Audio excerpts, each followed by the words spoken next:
এমন পড়া দিবা যাতে গলা ভাঙ্গে যায়, এতক্ষণ ধরে লিখবা যাতে আঙ্গুল ব্যথা করে, এতক্ষণ চেয়ারে বসে থাকবা যাতে কোমর ব্যথা করে। তোমার যে এই যে খারাপ লাগা অপমান, এটার কারণে তুমি চাইলে হাতে চুরি বসে পরে সুন্দর মতো রুমের মধ্যে শাবনুরের মতো বিছানার মধ্যে ধাপ দিয়ে যায়, কান্দ, মেডিকেল হয় না, ইউ ক্যান ডু দিস। অথবা প্রত্যেকটা খারাপ কমেন্টের স্ক্রিনশট রাখা, প্রত্যেকটা মানুষের চেহারা খেয়াল রাখা, প্রত্যেকটা মানুষ যারা কথা শুনেছে তাদের কথা খেয়াল রাখা, অ্যান্ড সেগুলাকে মনের মধ্যে পোষা। মনের মধ্যে রাগটা পুষো না, লেখো, ডায়েরি লেখো, 72 ঘন্টা ডায়েরি লেখো, স্ক্রিনশট তুলো, স্ক্রিনশট সবচেয়ে নেগেটিভ যে কমেন্টটা হয়েছে না তোমাকে নিয়ে, ওটা স্ক্রিনশট ওয়ালপেপারে দাও, দিয়ে মনের মধ্যে একটা চ্যাট উঠছে না, 72 ঘন্টা পরে এই চ্যাটটা যাবে পড়াশোনা এবং বইয়ের উপর।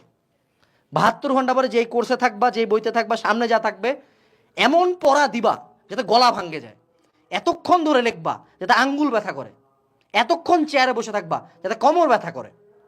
মেক শিওর রাগটা প্রপার জায়গায় যায়।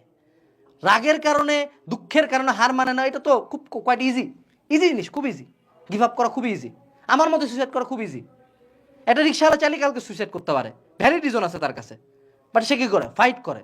So be that guy, be that girl, fight করো।